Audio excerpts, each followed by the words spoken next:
The engines on Sodor had been suffering from a dreadful heat wave over the summer. It wasn't uncommon to hear the steam engines complain about the whole ordeal. "Why not take a nice long drink from the water tower?" suggested Boko thoughtfully. "Pah," James moaned. "That tower's been in the baking hot sun all day. The water will turn into steam before I get to it." But some engines were worse off than others. Gordon had been struggling with his trains. The coaches over time had started to become longer and more cumbersome. Soon, it was becoming too much to handle. It was a hot day, and pulling the express had been strenuous. "I get so out of breath," he complained, "but nobody cares. They just say, I'll be alright after a rest." "Why not get the Fat Controller to give you tanks in a bunker?" advised Thomas cheekily. "You'll feel a new engine. We tank engines never get out of breath, you know."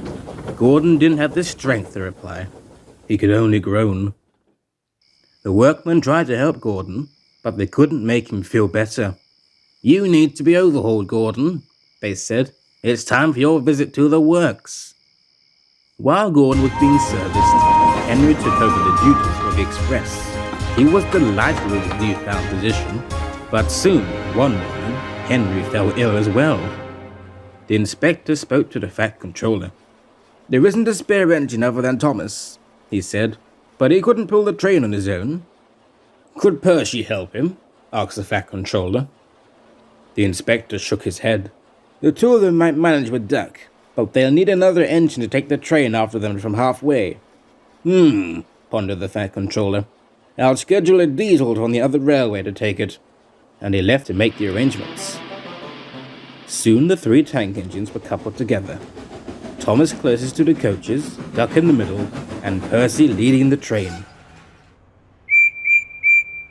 "Let's get a move on," fussed Percy importantly. We're doing it, puffed Duck. "Pull harder," grumbled Thomas to the other engines. The heavy train slowly but surely drew up to the platform. The engines couldn't go as fast as Gordon, but the passengers didn't mind. They knew the three little engines were doing their best. Soon the engines were finding it hard to get their breath back. All of them started to feel incredibly tired. They struggled on valiantly up Gordon's hill, but the strain was becoming clear as they reached the top. "I'm glad we didn't stick there," sighed Thomas with relief. But for Percy, the hill was just too much. Suddenly, there came a loud bang inside of Percy. His driver blew the whistle to alert the other engines.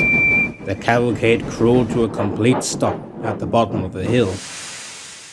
The drivers and firemen grouped together to come to a decision. "We can't take you off the train now, Percy," said Thomas, the driver. "Try your best to keep your brakes off. The station isn't far away now." But this only made things harder for Thomas and Duck. They struggled gamely on as steam shot into the sky. Nearly there, puffed Duck and Thomas together. Poor Percy had no steam left to speak. They were just passing the works when Duck found he could go no further. His cylinders seized up, and Thomas couldn't pull the heavy passenger train and the other two engines alone.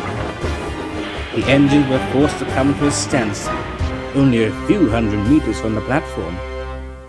The Fat Controller, who had been on the train, came to speak to the three tank engines.